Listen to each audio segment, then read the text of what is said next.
Yes, I'm Minas. Welcome to Immersed TV. Okay, James. Welcome to Immersed TV. Thank you very much for agreeing to be interviewed, and we're really looking forward to your performance on the 29th at the Tram Shed. I've heard great things about you. I've never seen you live, so I'm really looking forward to that. So let's start. Let's talk about your roots, where you come from, because I know you come from Greek heritage. So how come you ended up in Wales as a young man? Family just moved over. I think, yeah, they always had family in Cardiff and stuff. We, as far as I'm aware, were in Greece temporarily when I was born, because my mum was, I think, they got a job out there for the summer or something like that. So it wasn't the most planned thing, but I get to say I was born in Athens now, which is pretty cool, I guess. How does that affected you, having that Greek heritage, but growing up as maybe a bit of an outsider in Wales? How did that feel? I normally just say when I'm asked that, it was like sometimes like I was not Welsh enough to be Welsh, not Greek enough to be Greek.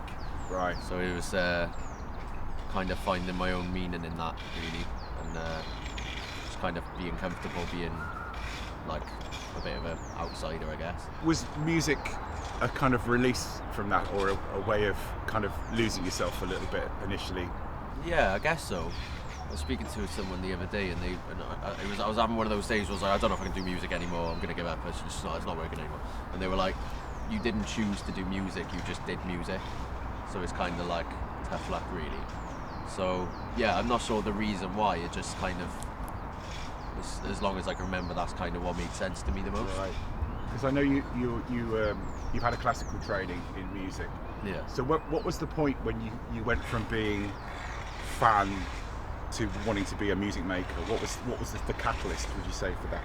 I think it happened quite early on. I'd listened to songs and started writing the lyrics down, and then I got this keyboard we had handed to us. I had like a little 5-track recorder in it, and I just got carried away with that then, and just like would listen to songs, try and copy the songs, and then do this and that, and then started writing my own stuff then before I knew it. But that would have been 8, something like that. Wow. Maybe. That's early. Yeah. Interesting. So fast forward to Minas, the producer. Now you're a very, very prolific producer. You work with lots of great people locally. The Honest Poet. You've worked with Foxglove. You've worked with Maester Gray, who's one of the artists that's playing at Immersed this year, which we're really excited about as well. What's your producer philosophy? What's the thing that makes you want to collaborate with a different artist? I think it's a mix of like the challenge, but also I get to get deep into another genre. I think it's always what I want to do, is find out what makes that genre what it is. But also just like getting to meet someone and learn about them through music. It's just like quite a pure experience, I'd say, and it always pushes me further to like try new things to fit what they envision. I've never been able to listen to one type or stick with one type of music or anything like that, so it was more just as a way to stop me sort of going mad in one thing, I guess. Yeah, I just find things that I can really enjoy in every genre. I think it's only opera that I've struggled with recently, but I'm still trying. So let's talk about Minas, the producer, morphing into Minas, the recording artist. What do you think was the catalyst? I kind of fell into production.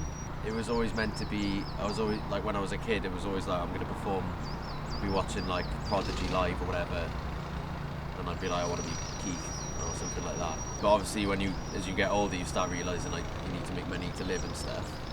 And I just kind of looked at what I could do, and I started realising there's because of all the different genres I've tried out and learned about, I could probably offer quite a lot of services in that.